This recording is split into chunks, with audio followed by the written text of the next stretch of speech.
It's our Powerful Women in Business panel. It's going to be moderated by Tish Times. And Tish Times is not only our DEI and B chair on the NAWBO board, she is also the visionary behind the Tish Times Sales Agency. It's a renowned expert in driving remarkable sales conversions and empowering sales teams to thrive. With almost 15 years of experience, Tish has revolutionized businesses and entrepreneurs, enabling them to establish dynamic revenue-generating connections, fill events, and accelerate program enrollments. With an innate ability to streamline sales cycles and facilitate seamless closures, Tish and her exceptional team deliver an unparalleled done-with-you sales solution that catapults company revenue to unprecedented heights. Tish's exceptional skill set extends to lead generation, ensuring a robust pipeline and an impressive conversion rate of prospects into loyal clients. Her invaluable insights have been documented in her highly acclaimed works, such as Networking is Not a One-Night Stand. Imagine that. Do any of you have one-night stands for tonight? I'm just curious. It's been a fulfilling day. And the Game-Changing Network and Sales Planner. I have that. It's really good. As the founder of Profit Makers University, Tish runs a prestigious business school that imparts a methodical, genuine, and results-driven approach to network and sales, ultimately translating to lucrative bottom line outcomes. I think we should know Tish. Tish Times. You're welcome. Let me grab the other mic for you. I will grab the other mic. Much. She made me sound so special. I am so excited to be here with you all today, and I have the honor and privilege of moderating the Powerful Woman panel. Y'all better get ready. It's going to be amazing. So I'd like to introduce to you all Christine Castle. And as Christine comes, know that she is the owner of Benefits by Design, Inc. in Tempe, Arizona. She's been there for 27 years. And Benefits is an employee benefits brokerage agency that represents many small businesses with their employee benefit choices in Arizona. Recently, she merged her agency with another company. Christine is very active in her community and has chaired several boards, such as the Arizona Small Business Association, Tempe Chamber, NAWBO Phoenix chapter, Gabriel's Angels, Arizona Health Underwriters Association, and the ASU National Alumni Association. Currently, she's on the ASU Board of Trustees. She's also won several awards in the community and in her field of expertise. She also volunteers as a pet therapy team for Gabriel's Angels with her dog, Teddy. She lives in Ahwatukee with her husband, John, and her daughter. Just moved back from Colorado and is an emergency doctor in veterinary medicine. Welcome, Christine Castle. Next, we have Nicole Holmount. Did I say that right? Close. She's a businesswoman, speaker, and marketing consultant. She's also a devoted wife to Simon, mom to her son, Lincoln, and fur mom to Josie, a Boston Terrier Beagle mixed dog.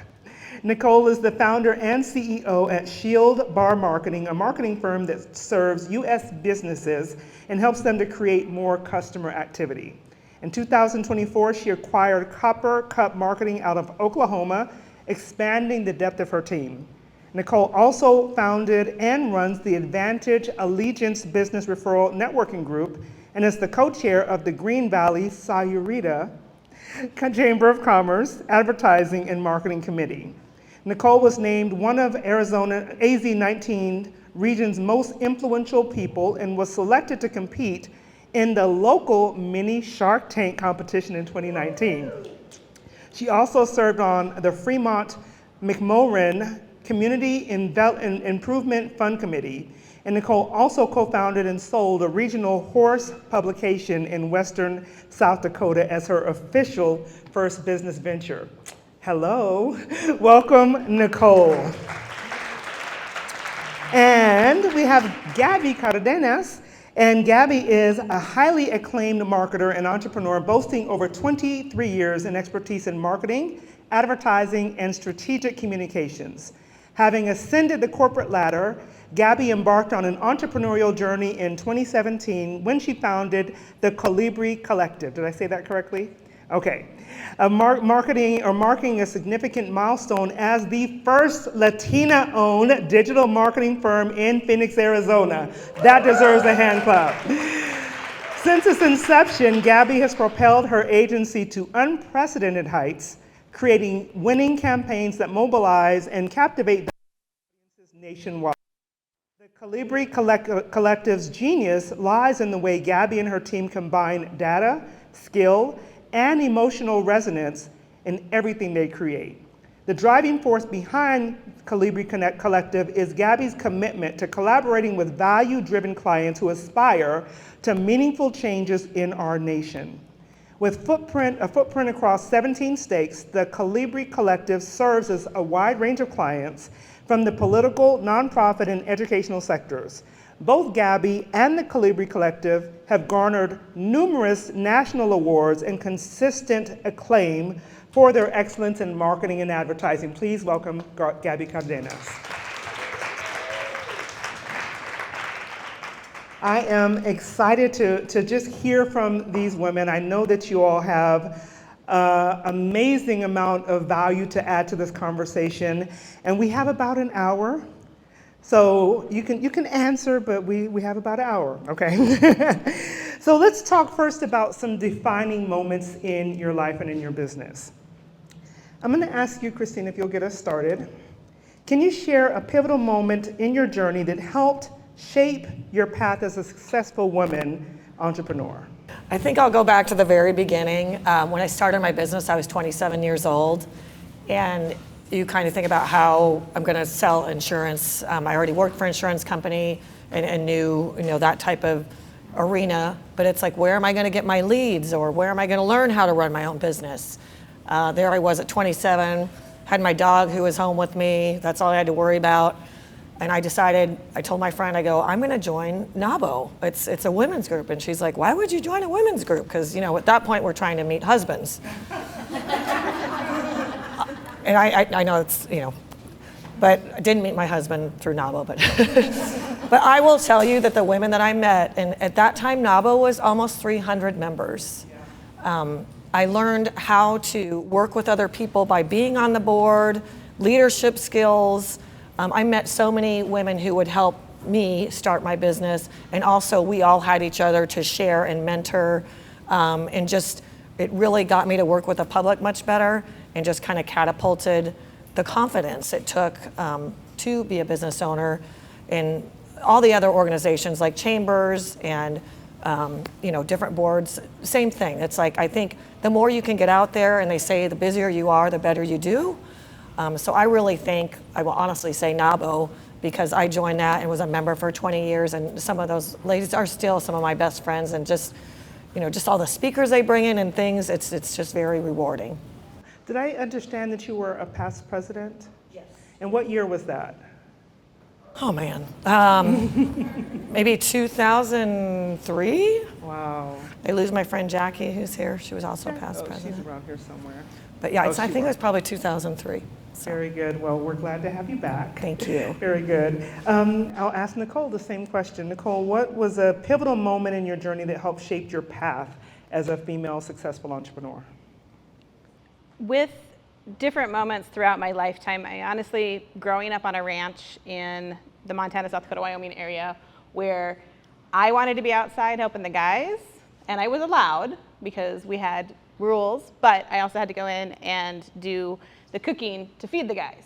So I grew up knowing if I wanted to get stuff done, I could do it, but I also had to balance everything else. And by being able to do that and having that upbringing and earning money actually at age 8 with livestock, I've been always interested in financial numbers, how to make business better, how to market things, and that led into owning a magazine and selling that, and now the marketing agency and all of those. So it's really the upbringing of having the get it done attitude, and anybody can do it, but you also have to have that support from your family. Wow. I want to piggyback on that question. What would you say you bring from that upbringing that you had in that area? What do you think you bring to your current role right now? What you learned being on a ranch and being able to live a life that may be different than what you're currently doing? So we lived 35 miles from a town of 60 and 80 miles from a town of 4,000. So you learn to make do with what you had. And so when we work with our clients on their marketing, we look at what they have already, see what they have in place, and see what we can add. And the biggest thing is analytics. So we raised registered livestock, so we were always tracking like EPDs and all of the different numbers that go with that. So looking at those analytics on the backside tell you where you have been and can also guide you where you're going, whether it's livestock or marketing. I love that. Thank you so much. And Gabby, if you'd be willing to share as well, what were the most pivotal moments for you? Absolutely. I love to share my story. Coming from a background of entrepreneurs, I knew that at some point I would take this leap of faith. I started in media in 2001. I loved working as a partner with my clients. I sold print. Then I became a sales manager in radio. I loved that journey. Then I became a general manager for a TV station after being in top level management. Just wanted to be in sales, didn't want any of those responsibilities. And this is where I stepped into understanding what digital could do. Knowing that, when you sell traditional, you really can't see the journey of the consumer. But I fell in love with understanding what digital could do, the back end, looking at that journey of really what a digital campaign could do. And when we would pitch to big agencies, they would tell us, no, we have our own digital suite of solutions. But then when we go to the Latino agencies, they had no idea. And we would hold their hands. And at that point, there was a lot of things happening with the previous organization I was with. There's shifts in management. It wasn't sitting well. And so it was that moment that the place wasn't fitting. I was looking at this opportunity. So I worked on my business plan in December 2016. And that's where it hit me. I was very specific of what I wanted to do. I knew it was going to be not an easy switch. You're leaving your pension, you're leaving your 401k.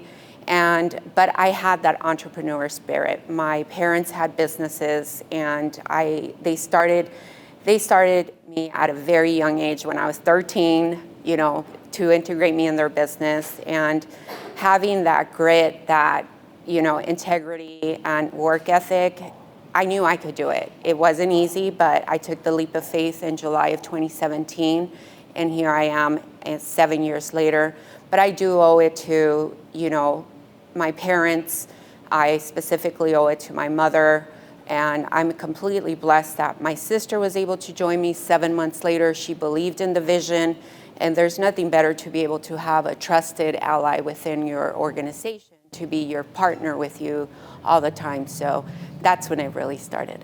Wonderful, wonderful. So let me ask the room, how many of you all have had challenges in your business? And if you don't raise your hand, I'm going to throw something at you. No, I'm just kidding. So what have been the biggest challenges that you had to overcome, and how have you learned from those challenges in your business? And since you're already there, Gabby, you can go ahead and get us started with that one. I would say every day you come across challenges, as somebody that's never ran an advertising agency.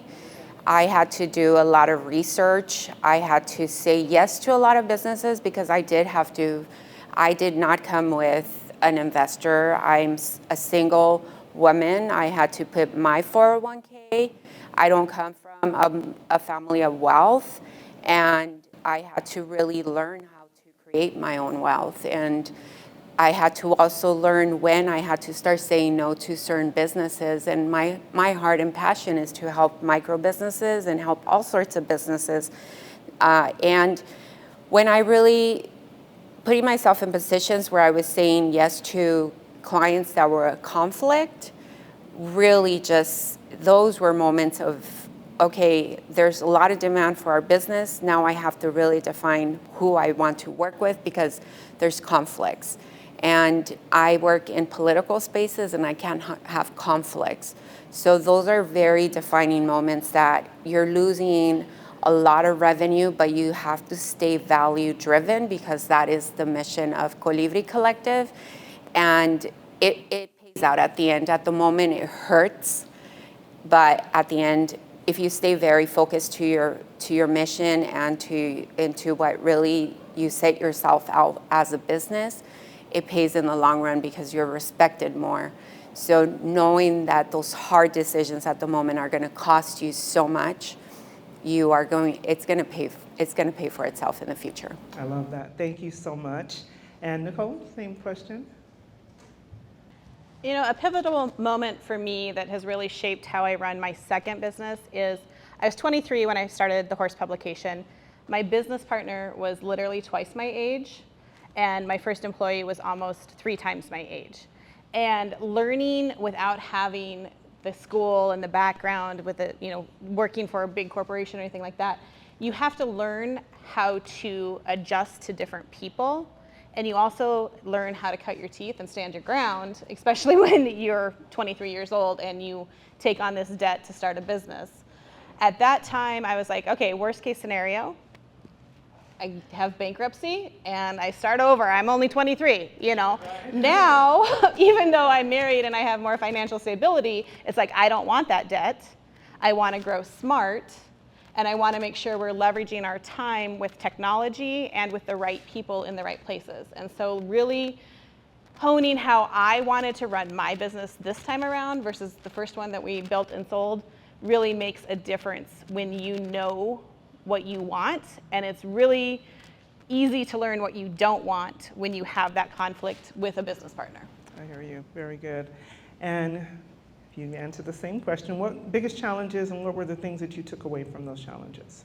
And I know someone in this room knows this exact situation I'm going to talk about. But in 2010, when Affordable Health Care Act was being talked about, and it's talked about everybody's going to have insurance, insurance is going to be low cost, and, basically we're going to give insurance to everybody, and we're going to go through this healthcare.gov system, which our job as brokers was we were the middleman between the client and the insurance company, and people weren't paying extra for that. The carriers paid us, so the rate is actually the same whether you buy it direct or through us. But I had 5 employees at that time. We had just bought an office condo, and I'm looking at this, I'm like, they might not need brokers anymore. They might go direct to Cigna or Blue Cross, and we're like, oh my gosh. So I got together with my accountant, and we really had to kind of plan for worst case scenario. So started to get some of the employees to part-time, and then immediately try to figure out, is the individual health insurance going to be the way to go, or is it going to be group insurance? So then I decided to mainly focus on group insurance, so I had to let that employee go. So it's you just have to plan and be ahead of the game and be smart about it. And then we had this lovely thing called compliance that was coming along. So if you do offer insurance, you have these employers, all of you, have new rules you have to follow, which we didn't even understand the rules. So how can we do the best here is I figured we needed to be more consultative as brokers, and making sure our clients are covered, because if it's something the government requires, they could be paying thousands and thousands of dollars. So had to change the way we sold business, had to cut down our costs, and just focus on specific lines at that time. So that was the biggest challenge. Wow. It's interesting how some of the things that we can't control, impact our business so aggressively, and we have to pivot, we have to figure things out. Something that comes to mind for me is, when you think about visionary leadership, when you think of some of the things that you have to do as a leader to really be the visionary, how many of us find ourselves working in the business and not on the business, not really forecasting and looking what's coming up because we're so in the weeds? What would you say makes a visionary leader, and how have you embodied it in your business, in your professional life? I think you have to look at your personal vision and then what you see, how that relates to our outside world, and how you best portray that. You definitely need to have a plan. If you have employees, even clients, you need to have a plan. You need to know that plan so that people you're selling to or who are working under you can believe in that. And I think it's also best to share as much as you can with your employees, because then they understand it more. When this healthcare challenge was going on, it's kind of like, this is how much we make, this is how much we might make. We don't know any, the more I involved them, the easier it was, unfortunately, to eventually, have to make those changes. But I think goal setting, and then having your employees work with you on those goals, celebrate those goals, and then also, be able to make sure your employees are doing what they do best. Don't oversee them too much. They're there for a reason, and if you let them grow and not, overpower them, I can't think of the word I'm thinking of. Micromanage. Then they'll do better, But of course, stay on track. And a lot of people I know today, reviews aren't always happening within your group. I think it's super important. Feedback, that's the only way your employees might get feedback, especially since we're not face-to-face as much anymore in person. But it starts with your vision, and then make sure you include them with that along the way. Love it. And Nicole, what about you? What do you think makes a visionary leader? As a visionary leader, you need to always be learning, especially what your field is, become the expert in there. There's masterminds out there, there's podcasts, there's Audible.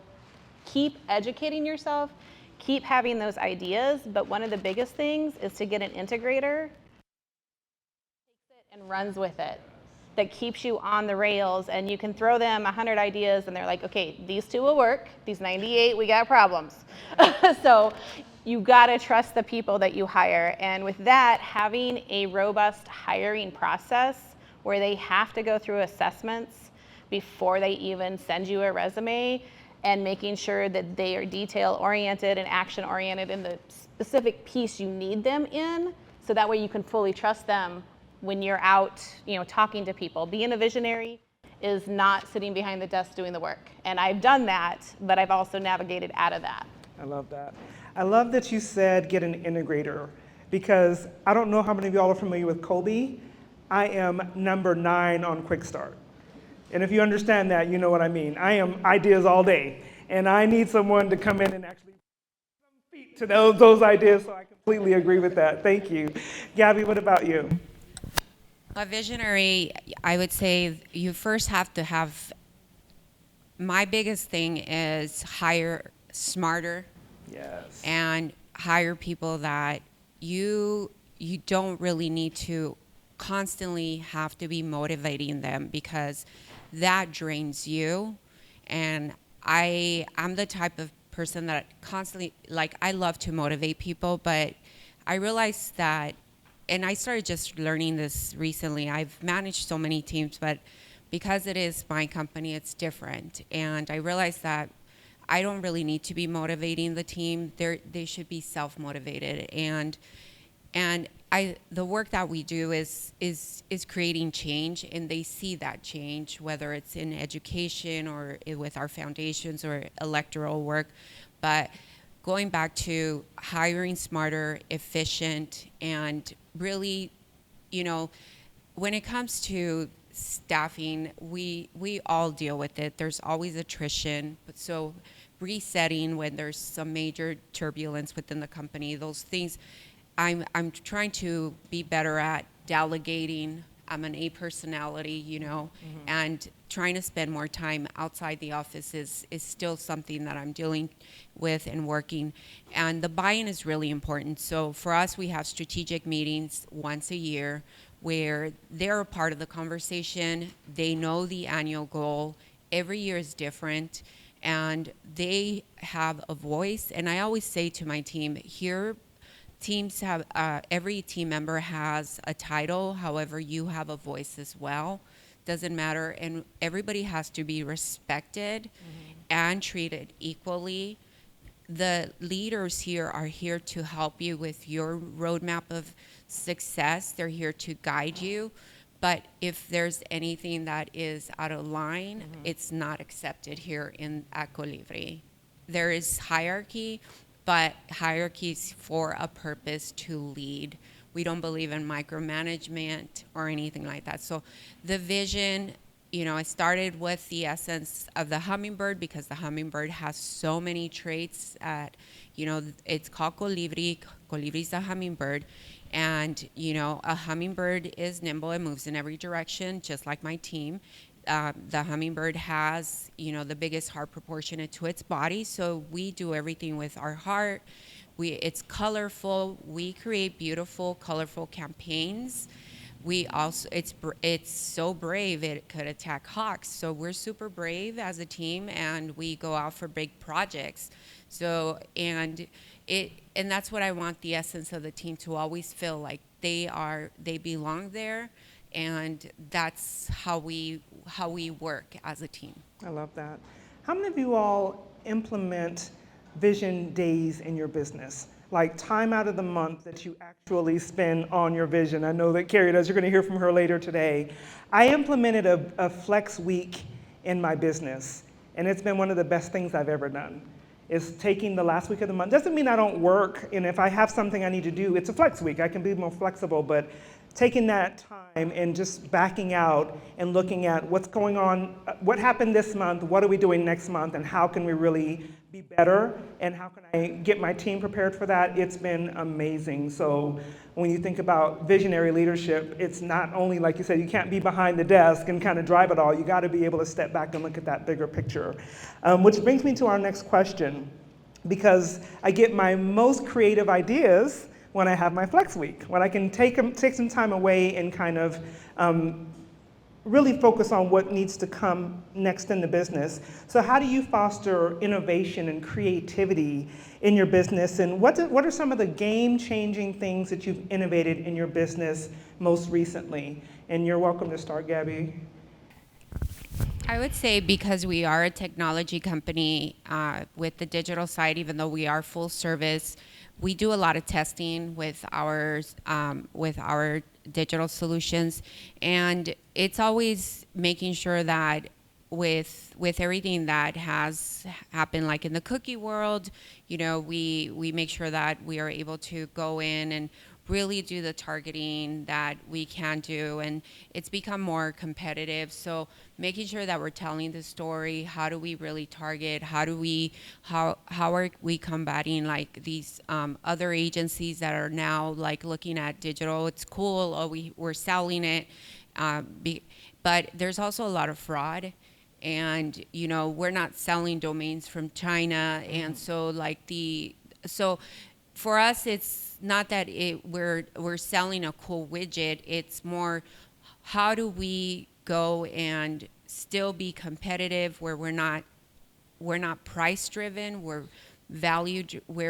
quality driven, and still are competitive in the marketplace, and really testing technology where we're still doing the targeting that needs to be done, and that's done on the testing of these new, you know, products, and making sure that, you know, we're still that agency, and that we're still the prime, you know, the prime client, the prime agency of record for all these clients. Where the area of opportunity for us is we're moving more into the space of transit, which I love, because that as somebody that is so like a student of life, I love to learn new things, and it's innovative because there's so much opportunity, and that's where it moves us to other states. And there's so much growth, just like here, look, we're looking at the light rail, right? You know, we just celebrated the Metro Center station, and that's a lot of money that came from the Infrastructure Act from Biden. And if we look at other markets, there's so much opportunity. So, and a lot of our, because of the expertise we have as a multicultural firm, most of our populations that use that is populations that we represent and that we could speak to. So there's a big opportunity for us. And I look at where are those sectors and those opportunities where we could go in that we can make an impact. Wonderful. I love that. I hope you heard what she said. Looking at what's happening in the city, what's happening in the state, and how can you maximize on those opportunities based on what you do in your business. Nicole? Would you kindly repeat the question? Yes. Innovation, creativity, what are some of the game-changing things that you may be doing in your business that can help those that are listening today? One of the biggest things that's helped me is for the last over a year, I have been part of an agency coaching program where it's other agency owners who have been there, done that. So find somebody, a group in your industry that has that type of mastermind that you can bounce ideas off of. The cool part with our mastermind is we literally have people across the world who we meet on a weekly basis. And for our clients, we get to learn about new ideas. We keep ahead of everything. We know what's working in their local market. Is it something we need to work in our local market? And whatever your business is, there is an industry out there, a player, somebody that's been there, done that, that they're willing to share their knowledge, and maybe at a price. I mean, I do pay every month for what I get, but do that so you know what's coming. And don't be afraid to hire a coach or somebody for whatever it is. I've had a profit coach, I've had an agency coach, I've had a business coach, I've had a speaking coach. It's okay to invest in yourself because that's gonna help you grow your business and help you reach your dreams. So just keeping ahead of all of that knowledge, tap the people who've been there before. Ask them questions. There are a lot of people willing to help. Love that. And all the coaches said amen. Christine. I agree that basically joining groups just like NAWBO or in my case, joined Women's Presidents Organization because it's more intimate, and I know NAWBO has some of those same groups for like their $1 Million Club. But yeah, it's where you can share your business secrets. Typically don't let competitors in there. So again, we all are different businesses, but we're learning from each other. So I think that's super important. And then with things, when COVID happened, used to selling face-to-face like my entire life, all of us. And you're like, oh my gosh, how do we do this? I meet with my clients like in person, and then we all had to jump on Zoom and learn that, or Teams, and how do we make that more intimate as well, and getting our customers used to that. But you just had to change the way you do business, and I think whether I'd send them the outline ahead of time and then we'd go over things, but now it's kind of been a lifesaver because it saved time from drive time. And I have more time to spend with them. And it's kind of easier to reach someone, even though it's not necessarily on the phone now, it's just emails, it's more instant gratification, but you have to change with your business with these changes that happen in our outside world. How much has gender bias or being a woman in business, what kind of gender-specific barriers have you had to overcome in your business? And what have you learned from those as well? When I started my business, I was 27, young, again, very independent, and just didn't really know the best way to sell or who I'm selling to. But once I figured that out, the insurance industry at that point was pretty much male dominated, and I'd say the average age of an insurance agent was probably like 55 or 60 years old. So that's who I was up against. So I started working with those insurance brokers, and I said, hey, I'll work with the groups, you don't want the smaller ones, just trying to figure out how I could work with them and learn from them as well. But I think the biggest shock came long-term care insurance. If anybody, I know Kim is very aware of what this is, but it's a policy you buy in case when you need to go to assisted living or you have memory care and you need home health care. When I was selling that at all of age 28, and I'm going to some very successful business owners and they're men, and he was like, he's like, why do I need this? I have money. I'm like, no, but you don't want all your money to go to like, a facility or, just be throwing it away. And he had friends that were insurance brokers. He goes, I'm going to buy from you. And I was like, really? And he goes, yeah, none of them are going to be here when I'm in one of those places. I was like, that's the best news I've heard all day. Now I'm younger, I'll be with you, whether it's a long-term care policy or, just a general a group policy. But right away I was like, you might think the things that are your disadvantage are your advantage. And now today I think society is just more open to changes, and even the insurance companies, which is impossible to change, but how are things adapted? The laws that are passing are affecting not all of us, but we're all involved because it affects all our rates. But the more that we can become aware and know about those and be familiar with them and going to seminars to learn about it if you don't have the experience about it. Very good, awesome. Nicole? The older I get, the more I realize how blessed I was growing up, because if I wanted to do something, it was allowed. And I know that's not stereotypical, especially for females growing up in town, you know, oh, you guys have to do this instead of that. And so I've always been blessed to do what I wanted to do because my dad supported me 100%, my mom supported me 100%, my grandparents were there. Like, if we needed it done, figure it out. It didn't matter if you were a man or a woman. But I know that's not the norm. And so every time I've hired people to work with me, and I say they work with me, they don't work for me. Yes, I write the paycheck, but they work with me. I want to make sure that mainly it's females because they need the flexibility because of what we do within our family basis. We still provide supper. We still take the kids to school. We still do all of that because as women, we're hardwired to be able to multitask. So take your strengths, but also bring those to your employees and let them have that flexibility, and they're gonna come work with you and drive your business even farther because you have the flexibility for them that they need in their lives too. I love that. Thank you so much. Gabby, do you remember the question?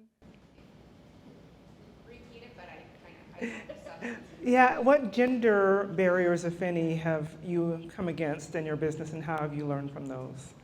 I think I faced them throughout my entire career. I mean, I worked in media and I was surrounded by a lot of men, and my aspiration as a salesperson was to be a manager.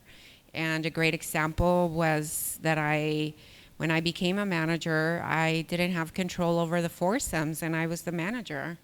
And it was my sales reps going to play golf, and they're like, well, you don't know how to play golf. And I said, well, how do you guys know I don't know how to play golf? Which I didn't know how to play golf at that moment. So then I decided to start, going out to the range and bought my own set of golf clubs. And from that day on, I was deciding who was going to go take the foursomes. I was the manager, not my reps. Yeah. And, it's really heavy when you work with men. And I just shared this story yesterday. I was in another panel, and one of the things they shared that was asked is somewhat around this same thing as I worked for a Mexican TV station, and the culture difference. I am Mexican. I was born in Mexico, but it's very different when you actually lived here primarily most of your life. Mm-hmm.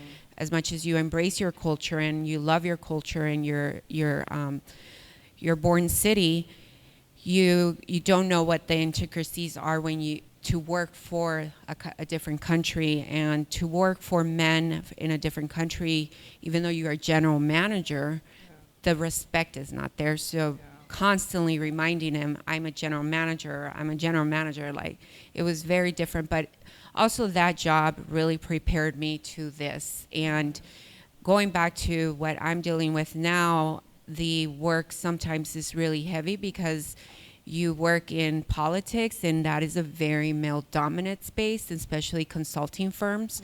Yeah. And we always say this, and pardon what I'm gonna say, we always say men fail up, and we have to just walk in like we are mediocre men sometimes as women, because that's what they do. And they don't have no idea.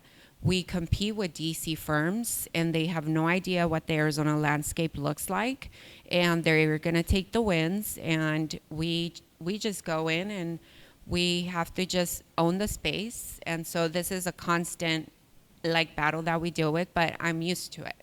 Yeah. And I was born for it, born to do this, and I love it, so it's part of my life.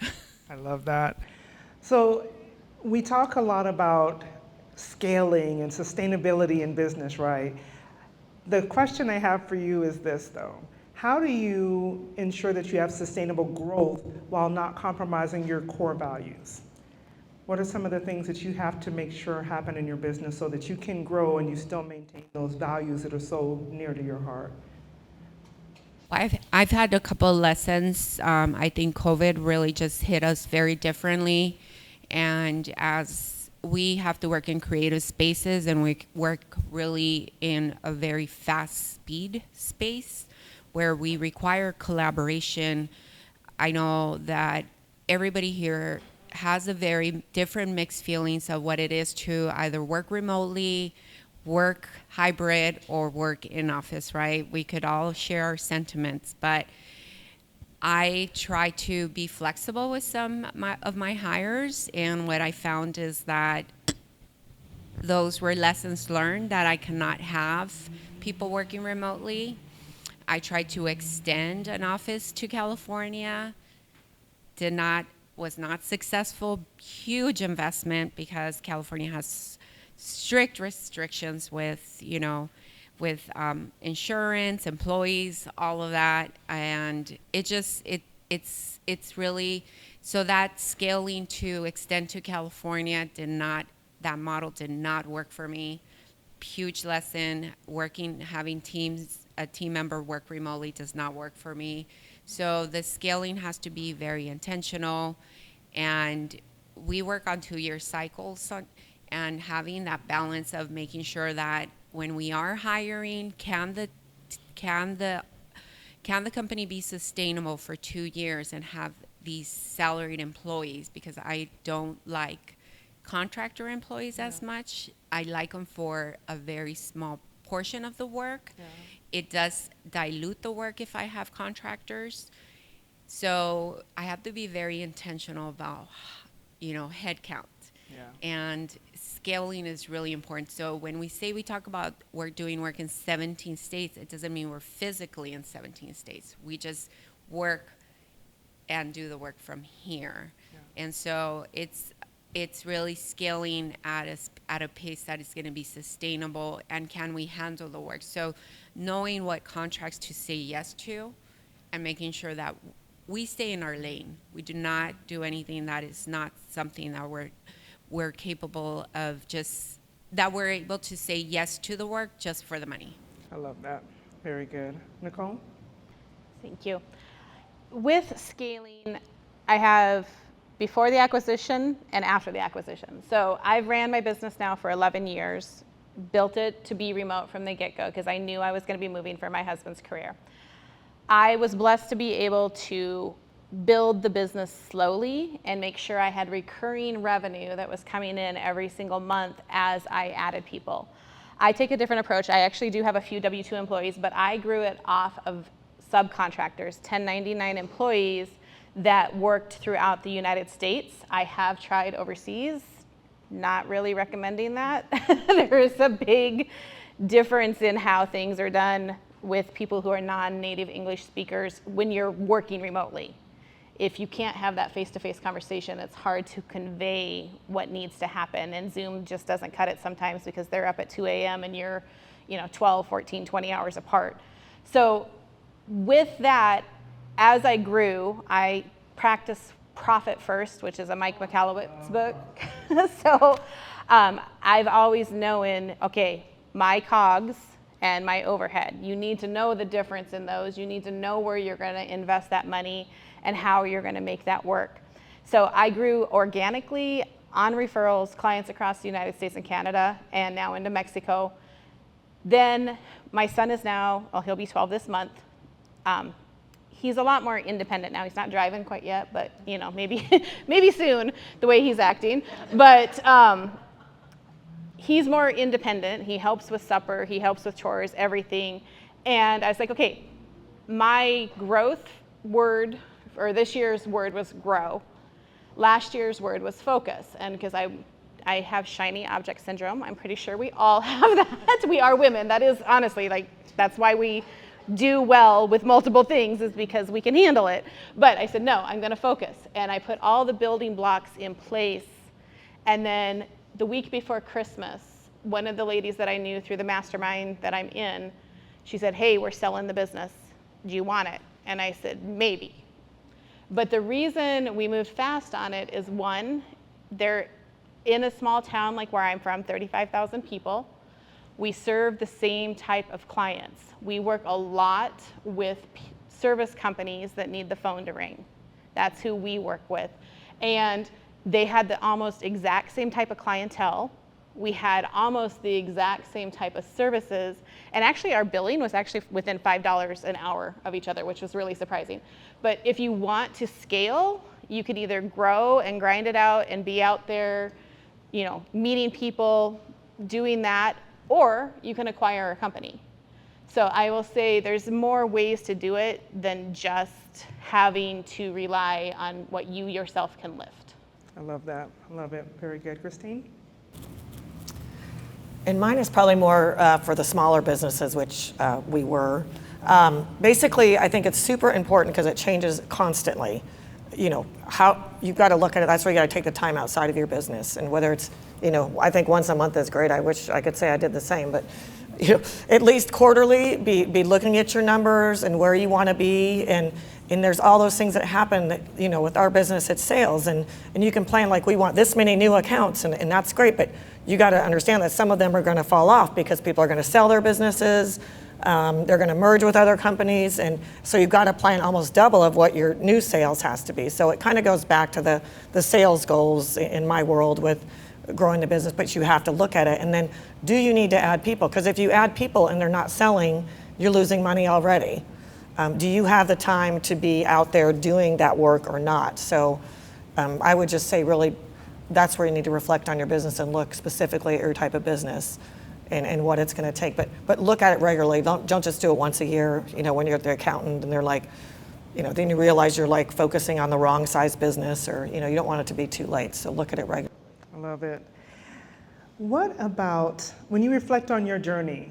What's the one thing? I met someone earlier today and they were saying how they are being to people in their lives what they needed when they were at this stage in their business. So if you look back at your younger self, your 28-year-old self just getting started in the business, what is some empowering advice that you would tell your younger self that would cause you to maybe change or do something different or get confidence faster or make decisions, a little more quickly? What is that empowering advice that you would give to yourself? And I know those that are listening can also benefit from.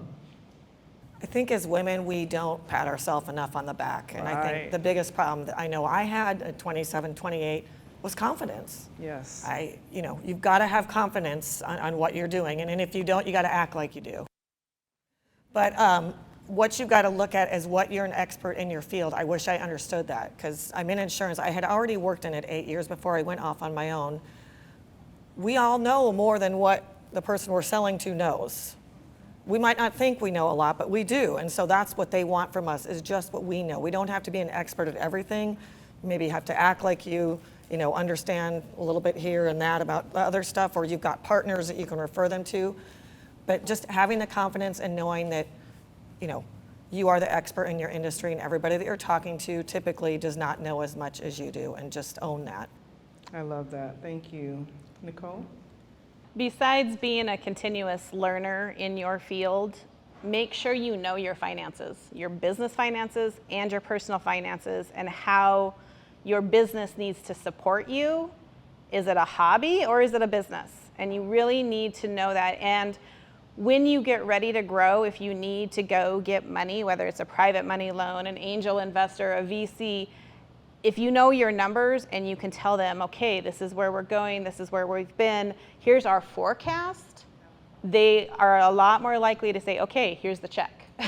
So, with this acquisition, thankfully, the owner who is selling it financed it for 5 years. He offered 0% interest. Do you know how hard I had to bite my tongue to say, are you sure?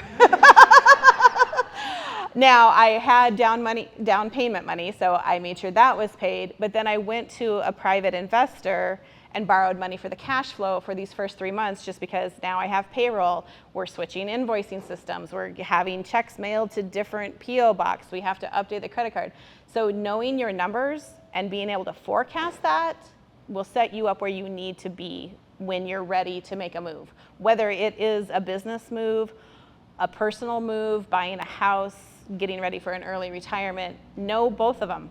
It's, keep them separate, but know where you're at on all of it. I love that. Thank you. And Gabby? I think I'm going to piggyback off of that as well. The financial part of it, and really making sure I listen to my advisors a little bit more. Sometimes you could be a little bit more stuck in your ways as much as you do have advisors.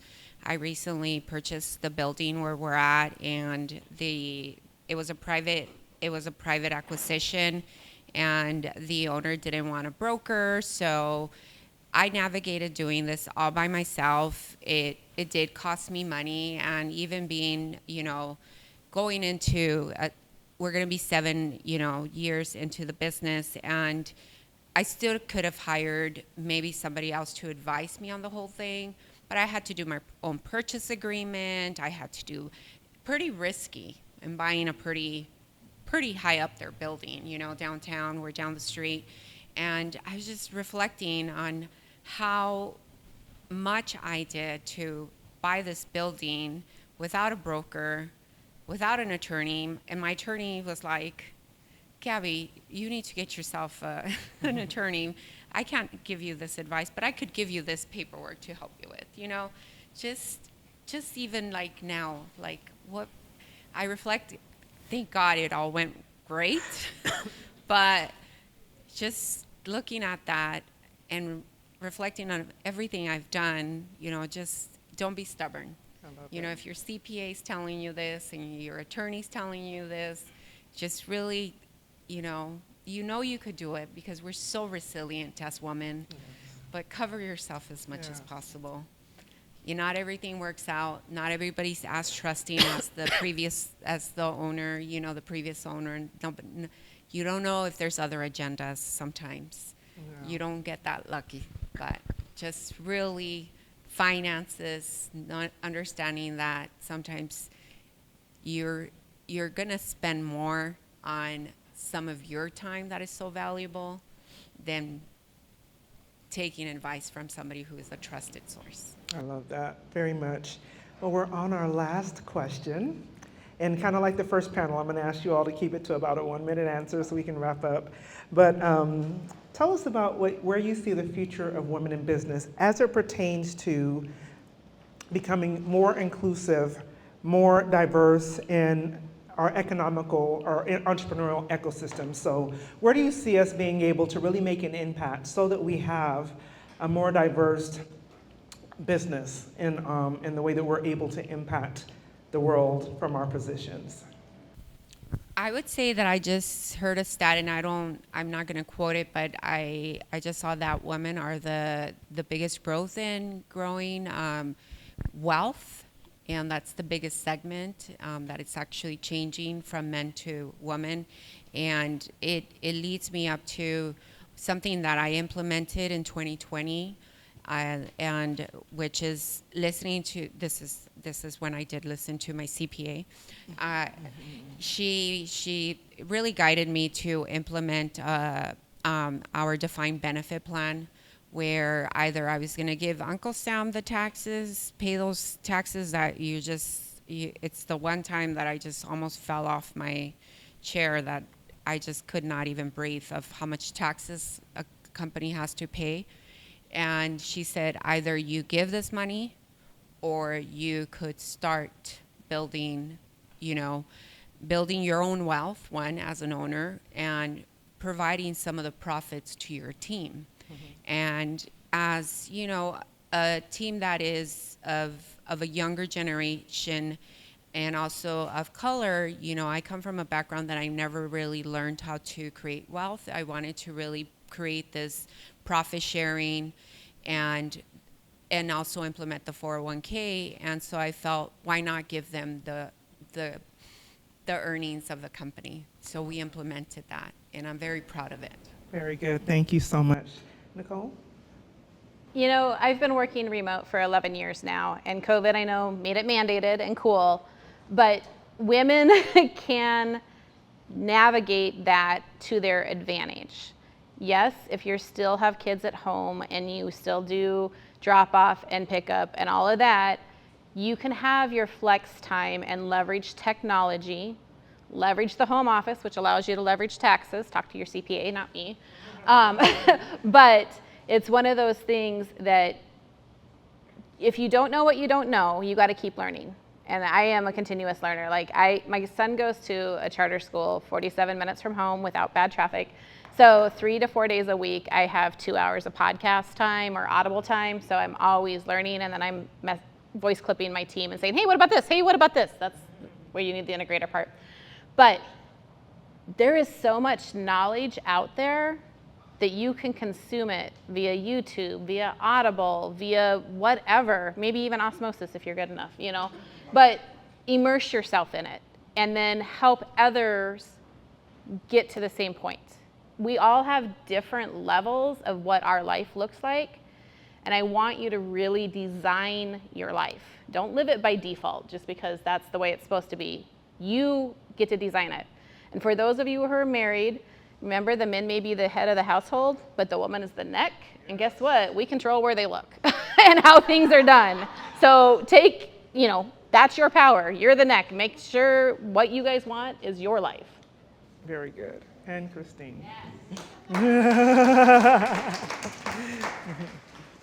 I agree that today, I think women have a really strong point in being recognized. We've been, you know, pushing for this for years. There's so many women's groups that we can be part of, that help us all grow together, to learn together. I don't think men have this many options. And I also think, you know, the salaries are coming up, the positions where, you know, we've got women running for president, we got a vice president, you know, I really think that this is our time, and, you know, just keep it going, keep it open. And I honestly think there's gotta be, I hear from some, you know, we don't have all these Men of the Year awards. We don't have all these, you know, I mean, yes, they have different groups, but they're different types, but I think ours are learning and how to stay on tap with what's going on. So I just really think this is our pivotal time. I love it. Who got something today from our panel? Yes, would you please give them a big hand. Thank you all so much for being on this panel. You had such great information. Hurry up quick, El Jefe's coming soon. Sit up straight when she enters the room. Be enthused, but don't look too amused. This is her queendom, please respect her rule.